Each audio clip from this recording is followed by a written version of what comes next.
Welcome, everybody. This is episode number 3 of the Business of Writing and Romance, and we're your hosts, Carolyn Jewell and Rachel Heron. That's me. Carolyn's my partner. And as we record, it's June 25th, 2016, and today we are talking to Alyssa Cole.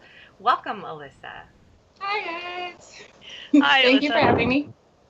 Well, we're excited to have you here. You're our first guest. Well, let's jump right in. So, Alyssa, I'm going to go ahead and read your bio. Okay. So, here we go. Alyssa Cole is a science editor, pop culture nerd, and a romance junkie who lives and occasionally returns to her fast-paced New York City life. Her latest work is Mixed Signals, the third book in her post-apocalyptic romance trilogy with Carina Press. Book 1 is Radio Silence. Book 2 is Signal Boost.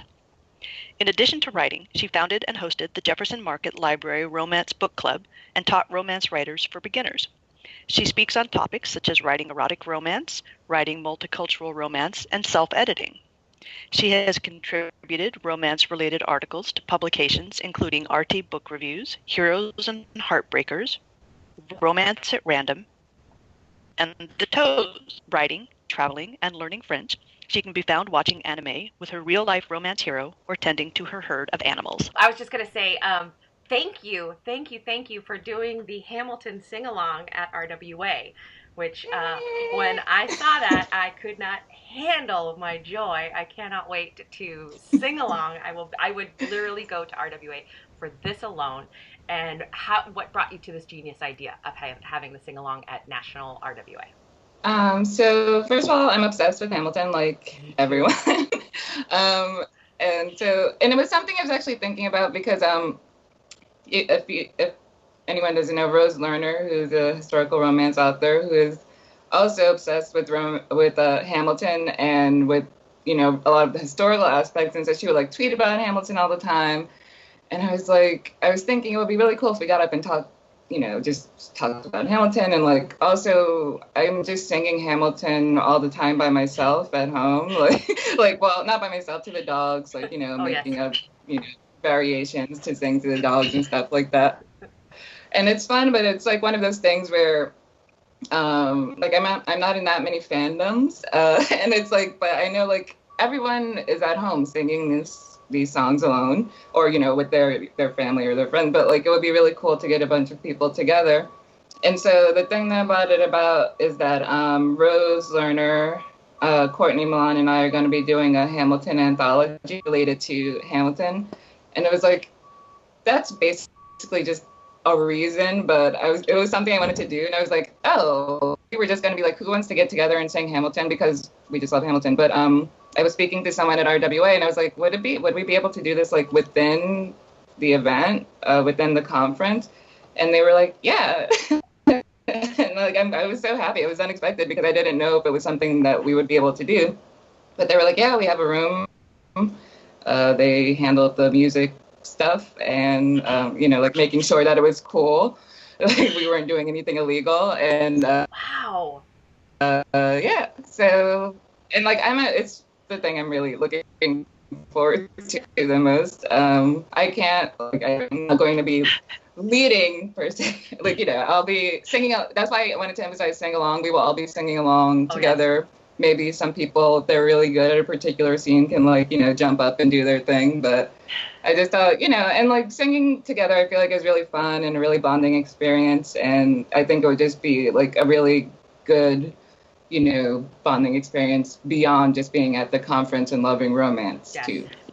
I love the Hamilton soundtrack. I was just floored the first time I heard it. But it was like seeing it in person, I was basically just like crying the whole time. Like for unexpected, like not at the points when you think you would be crying. It was just like, ah.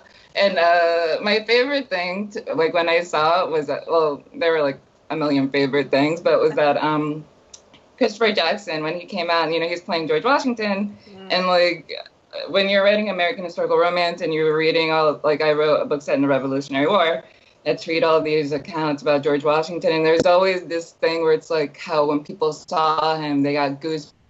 I swear, when he walked out, as soon as he started singing, I was just like, oh my God, like he actually made the biggest impression. I mean, I loved everyone in the show, but like what his first arrival made the biggest impression. And I was like, that was excellent casting because He's my favorite part of the show.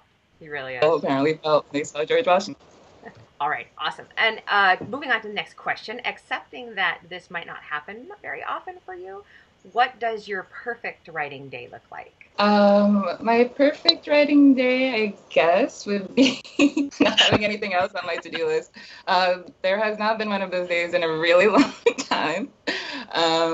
But, you know, basically a day when like I don't have to worry, like everything in my day job is taken care of, so I don't really have to worry about it or think about it on the weekend even.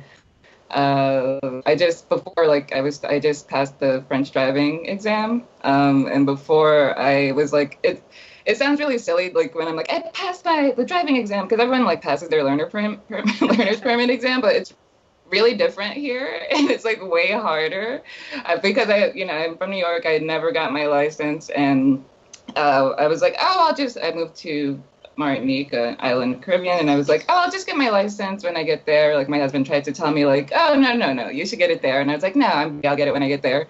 It's a completely different process. And it was like studying was eating up so much time. So like when I didn't have to worry about studying, which I don't anymore, thank God. And like, so basically like I don't really need like wine or like any special food or anything like that, although like carbs are always great. But, just basically like time to sit and not have to worry about like what else is waiting to be done. So just basically a room with, maybe some music without any lyrics, and no internet also. Or no Twitter. Internet for research, but Twitter and Facebook blocked, so I cannot access them. Awesome. I do that. I have to turn off the wireless and go without when I'm pounding down. So one of my follow-up questions to you though is, so do you sing along when you listen to music as you write? Because I do. I sing along. I actually cannot listen to their words. It's just music that's like kind of intense, or like sometimes the Lord of the Rings soundtrack, depending on what what mood I need for what I'm writing. But I can't listen to lyrics because I'll either start singing along or I just start thinking about what the what the lyrics are saying. Yeah. Or if I'm listening to music with singing, it has to be like in a language I don't know at all. So I won't be tempted to try and figure out what they're saying or like what idea or what story is being told or whatever. Yeah. Me too. So I have a question for you. See, you say that you're a science editor. Can you talk about that a little bit and maybe talk about whether or not it informs your writing at all?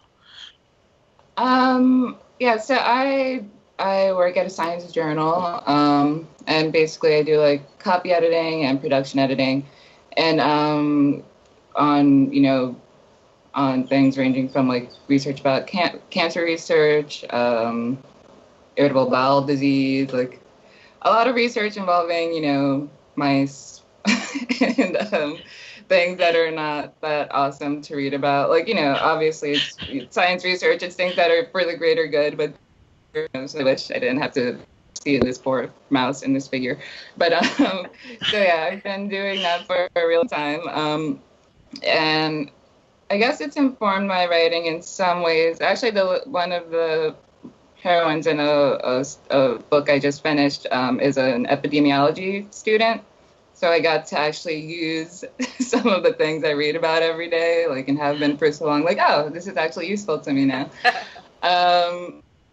But I guess it informs it in some ways of like I'm always like, I guess because my job is editing in a more technical way, I'm kind of always thinking about the little details and like not related to science, just like I kind of think about details more than I think I would have if I wasn't a science editor, because of the way they write in those. I try not to write technically, but I try to think about like the smaller aspects that make up scenes or what people are doing in the scene, or but with the heroine, I just chose the first actual scientist heroine that I've worked on. Generally, I've written other professions that really don't have anything to do with mine. I think subconsciously, because and I don't know about you guys, when you first start writing, your friends are like, "Is this you? Oh yeah. Is this you? Did you?" Oh, it's so weird to read this scene, and it's like, okay, you can not tell me that you're imagining you while you're reading my book. But so I think I was kind of a bit consciously trying to stay away from anything too close to real life for me. But I really do I'm not a scientist, but part of the reason I took the job was that I really do enjoy learning about those different things I wouldn't really ever learn about. I was an English major. I stayed away from the sciences in college, and so this has been really the job, although it can be boring too, but it has been about what people are doing, what people are researching, what's going on generally in the world of research, and I think I've been trying to add more of that aspect into some of my characters. So I'm in the middle of your Off the Grid series right now, so I'm just started book 2. But I was thinking as I was reading it, because I had read your bio, about the science editing. It's just, I don't know, so interesting. I'm it's so funny. Yes, I guess it has. It is affected more than that one heroine. Yes, the Off the Grid series does have a lot of science, but it's funny because that's different from what I do for work. I didn't really think about it, but yeah, that's basically it's a science fiction series. So yeah, there's a lot of, see how your work subconsciously affects you. I didn't even put it together, but yeah, there's a lot of science, and the hero in the second book is an astrophysicist PhD student. Yeah, which is so awesome. I am having so much fun reading that series. And then another thing I wanted to ask you about too, because it's so different from your historical writing, and you wrote that wonderful, Agnes Moore Wild 8, which is just, that was such a cute story. I loved it so much. So, and as someone myself who writes historical and paranormals, talk about that sort of dichotomy a little bit in your writing. Yeah, it's kind of weird. I just kind of write. I mean, like everyone is, when I get interested in something, I kind of those are the stories that come to me. With the historical stuff, it kind of started out as most of my favorite romances were historical. And when I was first starting to write, I was like, I don't think I'll write historical, even though I really love it, because I don't know if I'd be able to write what I want to write. And there's just so much so many unpleasant things, and I don't know if I really want to go there. But generally, for most of the historicals, there is some. I mean, I try to put as much real life stuff as I can into the story without it becoming a history lesson or boring, or without that intruding into the reader's romance time. But yeah, so that's basically just I like learning about it, and when I'm learning about something, I'm like, oh, this would make a good romance, or this would be really cool. And also, it's just for me too, it's kind of just you don't really get to see that many happy endings for people of, and most of my romance features people of color from or LGBTQ or something, generally not mainstream, and it's kind of just I enjoy. There were happy endings, and so I feel those should be represented in romance. Just if there really was an apocalypse, not zombies, not something, not aliens showing up or anything like that, but just in our regular times, if everything that we knew kind of stopped working, and then that was basically the seed of the idea. And yeah, and then from that, I wrote the book, and then I was like, wait, I need to figure out what caused this.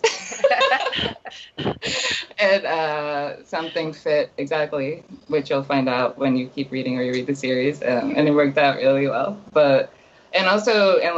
Basically each book was kind of just things that I was really into, learning about astrophysics, learning about astronomy and stuff like that, and that's how book 2 and Mikhail came along. And with book 3, it was just like really trying to think about, rebuilding a life after the apocalypse. So, but yeah. Awesome. That is awesome. So, my question before I turn it over to Rachel, when I was looking through your website, I saw the cover for An Extraordinary Union, and I just kind of gasped because it's so pretty. It was really exciting on two doing stuff on the first book, and then my editor, Essie Soga, she just sent me an email like, oh, like, here, she's so great. Yeah. But she's just like, here are some models for you to look at for the cover. And I was just like, what? And she was like, oh yeah, these are like, just choose which one you like and we'll see if it matches up with. And I was just like, and so I started crying. Oh.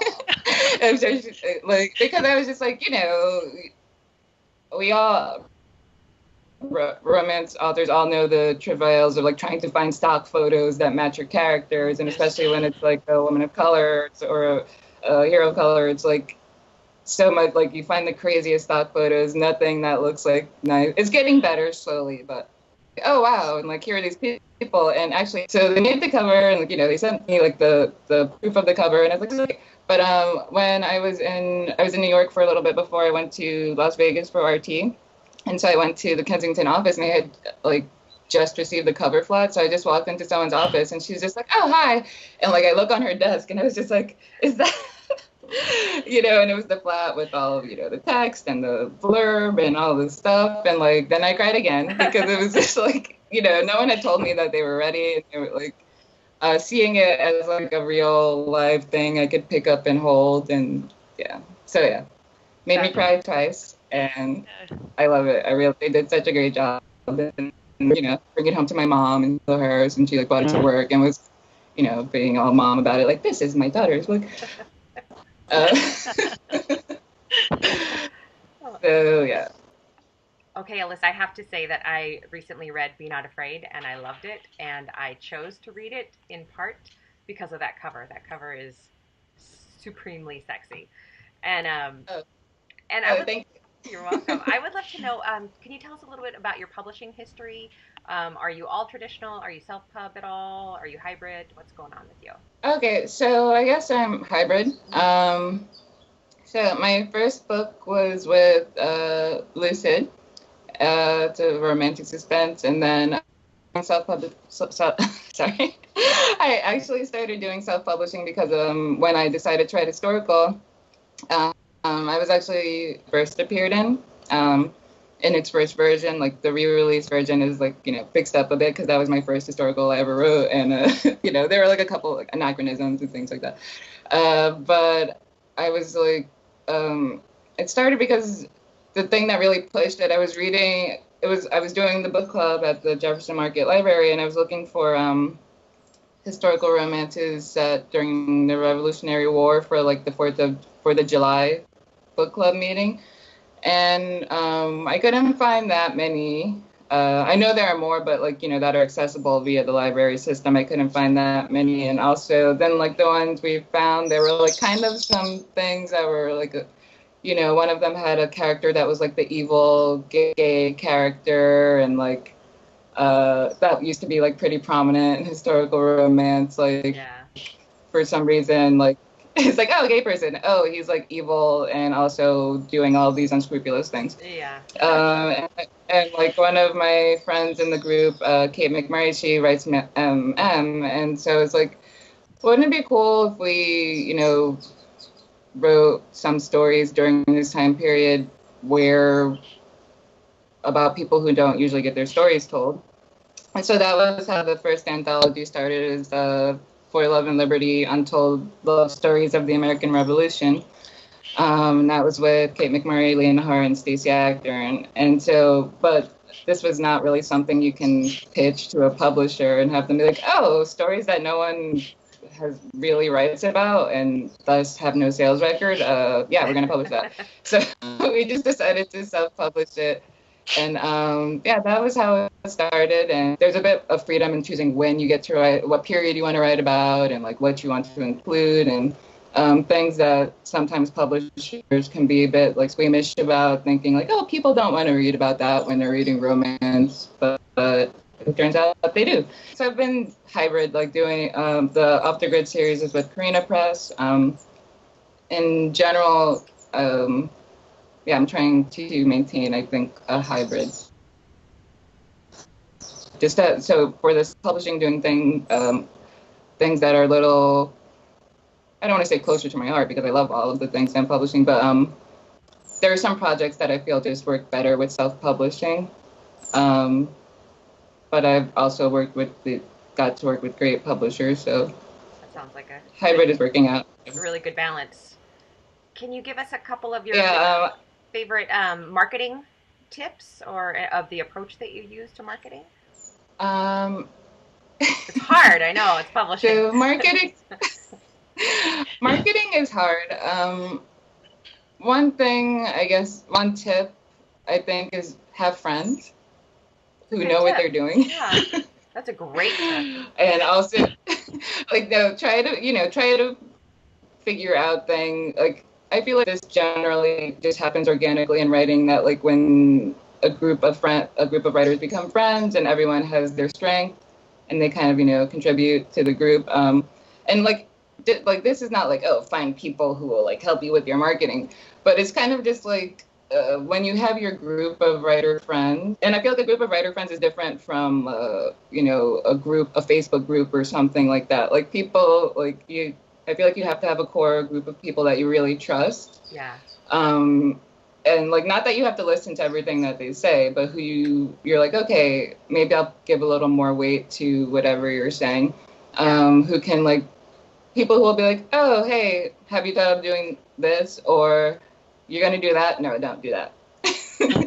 That won't be good. Yeah. Which like, because I feel like, sometimes there can be friends who are like, you're like, I'm going to do this. And they're like, yeah, you should do that, just to be supportive. But so you also need the people who are like, no, that's not good. Don't do that. I think marketing wise too, for me, I don't do so much marketing. A lot of times I just kind of am on Twitter. Me too. And like that, again, I feel like that just happened organically, like being on Twitter, talking about random things. If you're just talking about things that you actually care about, you'll find other people who actually care about those things.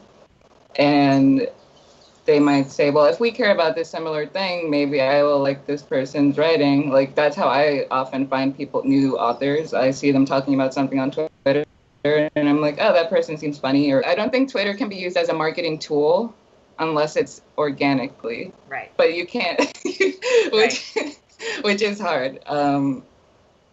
Because, you don't like want to be spamming people with links to your books or things like that. But marketing, I think I would just say, in general, be careful if you're hiring, if you're going to hire a publicist or something. Like, I've been seeing a lot of like weird publicist hijinks recently. Like, really vet the people and make sure, even if it's someone you trust who's recommending them, like maybe ask around and see if you know anything about them, because like there have been like publicists, who are also authors and like sending their stuff along with the people's stuff, and seriously? like, or just like kind of do it. Yeah. I've seen that a few times, or like who just are taking people's money. Like people who are like, I'm not an expert at this, I'm going to hire an expert, but the person they hire isn't an expert either. Right. So I guess if you're going to spend money, make sure you're spending it well. If you're going to spend money on Facebook ads, make sure you know how they work. Make sure you're not just throwing money into the Facebook abyss. Because, that's another thing that happens. Like, if you're going to buy ads on a website, make sure it's a site that, is targeted to people who would read your book, not just because it's a romance site, but like, or a book site. So I guess basically just really, I think marketing will be different for every author, but the most basic thing is just do what feels comfortable to you. And I mean, like some things are not comfortable, but really always like if you're going to spend money doing something, and I mean, you can extend this to hiring editors, cover artists, and things like that too. Vet the person, vet the company, make sure you're not just throwing your money away on the off chance that this person will help you, because there are people who definitely can help you. You just have to look and find them. It's such solid advice, and it's advice that so many people ignore, and it's advice that I've ignored in the past with my own. You know, I have thrown money after some crazy stuff. So. Yeah, it's hard because, like, you know, everyone wants their books to have visibility. Right. And someone shows up and is like, hey, I have this visibility for you. But it's like, yeah, as time has gone, I've just been shocked at, like, some of the things that people will charge money for and then, like, not provide any service to authors. And it sucks. Yeah. Because, like, you know, writing doesn't make that much money. So, really does. Speaking for myself. So, you know, that money is really valuable. And then when people kind of scam you out of it, it's really disheartening. Yeah, thank you. So I have a follow-up question on Twitter, or just maybe I just kind of want to comment on Twitter, because I hear so many people saying they don't think Twitter works to sell books, but that's been the opposite of my experience. Yeah. For example, the first thing I read by you was the Agnes Moore story, because I saw this people like tweeting about it, and I thought, well, that sounds so interesting, and they saying they really enjoyed it, so clicked through, and I do that all the time. But that's because you're part of the conversation, though. You're like listening to that conversation. You weren't DM'd some spam like, buy this great book. You were listening to and you know, which is always the best. Yeah. But you were listening to that conversation. Don't do auto DMs. Oh my God, the worst. The worst. That's the one way to get blocked from. Yeah, that's an automatic unfollow. Yeah. I think the reason that a lot of people say that is because they try to use it in the same way they would use any other marketing tool, but it doesn't work like that. It's like a community of people, like it's the word of mouth marketing tool, not like you can't like force your book into someone's face and say, hey, read this, and then they'll just go okay and click on it. More likely they will say unfollow or you know, block or mute or whatever. So it's like, I think you know, it's one of those things that some publishers are getting the hang of it better than others, depending on who they hire for their social media marketing. But I think it's one of those things where it's like, it's not the same as like, just put it out there and the more exposure, the better. And I think people are still learning that, which is why then they then say like, you know, I spammed 100 people with my book link and no one bought it. So Twitter doesn't work, because that's not how it works. Agree very much. So I want to ask you about your Romancing the Globe endeavor that you're doing for the RWR. Let's talk about that. Hey, so Romancing the Globe is it's just a column I do for the Romance Writers Report, which is the Romance Writers of America, RWA's their magazine. And basically, I just kind of look for romance writers in different countries all around the world and ask them what their experiences are, and, you know, have them talk about, you know, what they've experienced, how they write, why they write, what they love, and, like, kind of writing what the romance community is like in their country. And I also just started from a random thought of, you know, there are romance writers all over the world, but we kind of only focus on the Western ones. And like, you know, even, and like, it's a funny thing because it can be really hard to find people. And sometimes when I'm searching, like, you know, you're searching Middle Eastern romance writers, and the only things that come up are like Harlequin chic novels. Oh, boy. Yeah. And it's like, you know, like even finding people is kind of hard because of that. Like, or the same thing when you're typing like Argentinian romance author, and then it will just like, you know, be Harlequin books that come up. So yeah, I was just kind of wondering like, and because like I moved to the Caribbean, like I said, and like my husband is French, we go to France, and like just thinking like all of these things are going on, and like we're all kind of connected in this way that we don't even know about. More so like they know about us, obviously, like so many of the people I've interviewed, they grew up reading the Harlequin books and Nora Roberts, and like, all the things that are popular here get exported everywhere else. And like, there are differences in each place, but it always comes down to the same thing and basically the same reason why we write. And that's, for me, has been a really fulfilling thing, just being able to reach out to other people and see that, like, no matter where in the world, romance writers kind of all have the same core idea and the same, desire for the happily ever after. So. I've really been enjoying the column, and I really want to thank you for that. Oh yeah, I think we just have the one more question, right, Carolyn? Yeah, we did. So what's next for you? So what's next? In November, I did an anthology, American historical romances set around Juneteenth, and covering a time span. The earliest story, I believe, was set in 1868, and my story was set in 1961. So it was like just covering a time span of, covering several different periods in American history. And we're doing another one called Daughters of a Nation, Black Suffragette Historical Romance Anthology. And it's just going to be... about that. So it's the same authors. It's Keon Alexander, Piper Hughley, and Lena Hart, and me. And it was really great working with them the first time. And I've worked with Lena on 2 anthologies now. And so we're just, and like, it kind of came about, we were thinking about what to do, and we're like, oh, let's do suffragettes. And then we were like, oh yeah, it's just an election year. Like, Perfect. We realized that after, but like after we had already been planning and all that stuff, we were like, oh, I guess somewhere in the back of our minds. But it's just like, romance, excitement, and also just kind of other different perspectives on the suffrage story in the U.S. Then in January will be the Hamilton's Battalion anthology with Rose Lerner, Courtney Lawn. And then in April, An Extraordinary Union comes out. And that's a Civil War espionage romance. You have a lot going on.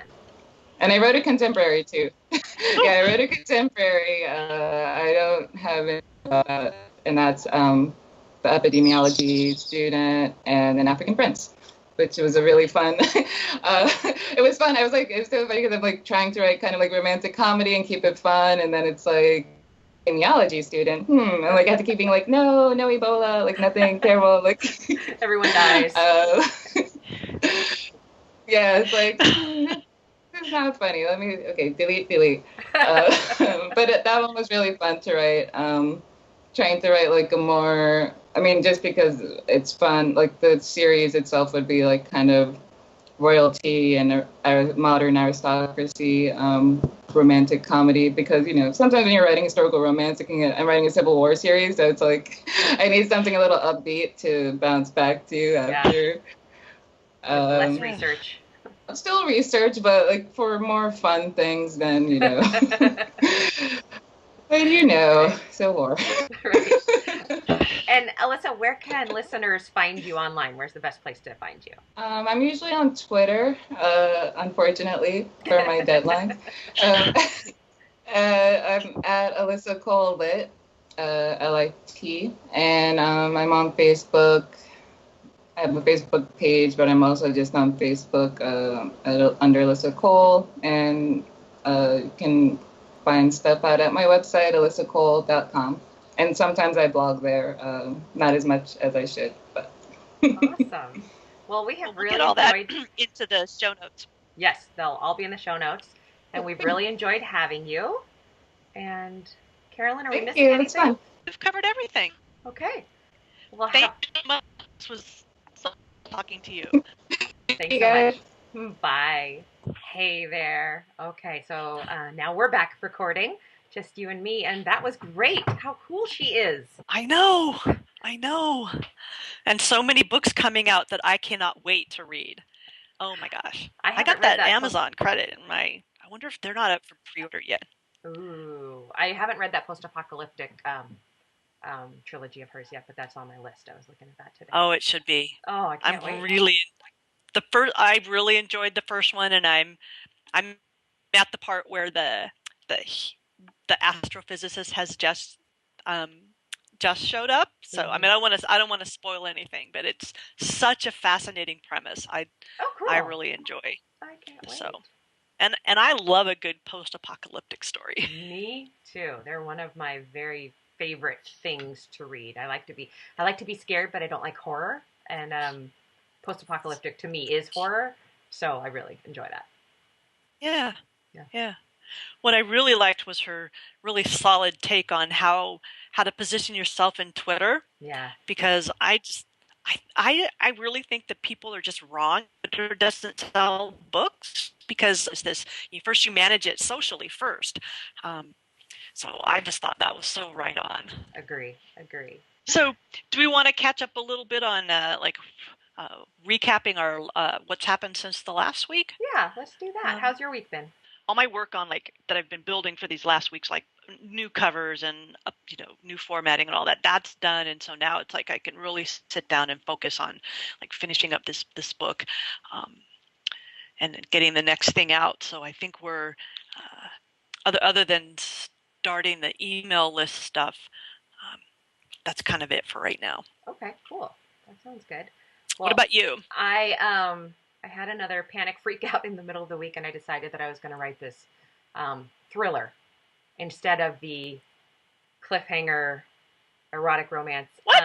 I know. I do this because I live in Oakland, and the news coming out of Oakland police right now is just terrible. I'm sure that people have seen this all over the world. And I was in the police industry for a long time as 911. And I had to get out of 911 before I ever wrote about it. So there's this thriller waiting in me. So I wrote this 9-page proposal and sent it to my agent, and she was like, "This is a good idea, but I don't know if this is the right time. We've still got to do X and Y." So then I went right back to my erotica cliffhanger series, and I started that. So I'm good and well into that and having a lot of fun. So, and the thriller, I'm back burnering, but I'm still kind of tinkering with the proposal. Oh, okay. So maybe I missed. So you are doing the serial? I am going to do the serial. Yes. Okay. Yes, the one we talked about last week. Yeah. Because I thought that was a really solid idea, and I'm going, no, wait, why would you not do that? That was such a great idea. I had a 24-hour of freak out that went because I still got to write another women's fiction. So that was kind of where I was going, but I'm right back solidly into the erotica, which has turned into kind of an assassin story. So I'm super excited about that. Oh, assassin! Assassin, yes. The premise is: would you sleep with the man who assassinated your husband in order to avenge your sister? Oh, listeners, if you're not looking at YouTube and watching Carolyn's face, I can pull it off, I swear. Her face is saying, good luck.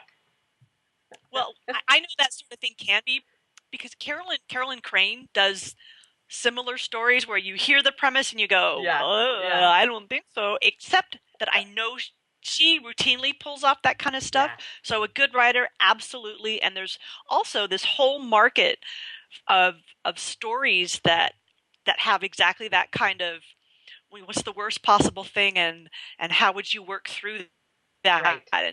And I really like love that dark premises. Container. Yeah. Oh, cool. Thanks. So that's what I'm working on now. I don't think I have too much else to share. How about you? No, other than head down editing mode. Yeah. Trying to get that done quickly. Just, I'm in this period right now where I feel like I'm just in the middle of slogging through it. But this happens like so often. I just have to, It's like, for me, it's like those first 10 chapters. I have to keep it just feels like I get stuck there, and but you put your head down and you keep going, and then eventually you come out the other end and the whole rest of the novel just, flows through, and I don't have to fix that much. So I'm assuming that's what's going on this time. Otherwise, it's like, who knows? But again, it's the great thing about having some experience with writing is when you feel like everything's such a slog, you go, yeah, but I've been through this before, and you come out the other end and everything's fine. And you know that you're exactly but that's in your just, process. you're in that sort of, oh my God, why did I ever think I could possibly write? What the heck? Yeah. So, more coffee. You'll get through. More coffee. Yeah. All right. Oh, and I have a book coming out on Tuesday. I guess I should mention that. But yeah, it's called On the Market. It's the first in the Ballard Brothers of Darling Bay, and that's going to be out everywhere on Tuesday, which is the 28th. So this will be live by the time you're listening. That book will be out. So I'll be pushing that, and I'll make sure I DM lots of people on Twitter and tell all the buy links. That'd be a fantastic idea. I think it'll work. I think I'm going to make my first million that way. I think you should go into Facebook Messenger and messenger everybody on your friend list. Especially the people that you just made friends with. Also, big names. I think that if I probably put it on Nora Roberts' Facebook page, she would probably totally tell everybody about it. Genius. All right. Well, on those solid marketing tips, friends, we will talk to you next week. Thanks, Carolyn. Have a good writing week. All right. Thanks, you too. Bye.